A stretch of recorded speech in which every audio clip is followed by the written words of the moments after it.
வந்து நுழைந்தால் போதி மரக்கிளையில் ஊஞ்சல் கட்டி புத்த நாடுவான். காதலிலே விழுந்தால் கட்டபொம்மன் கூட ஒரு களத்தில் பூக்கள் பறிப்பான். காலையும் மாலையும் படிக்கும் முன்னை இன்று காதல் பாடங்கள் படிக்க வைத்தேன்.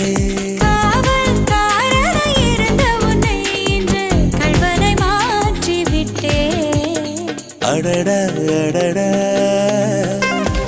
அடடா அடடா பிடிச்சிருக்கு உனக்கு என்னை பிடிச்சிருக்கு என்னவோ என்னவோ பிடிச்சிருக்கு எனக்கும் உன்னைத்தான் பிடிச்சிருக்கு துணிச்சல் கொஞ்சம் பிடிச்சிருக்கு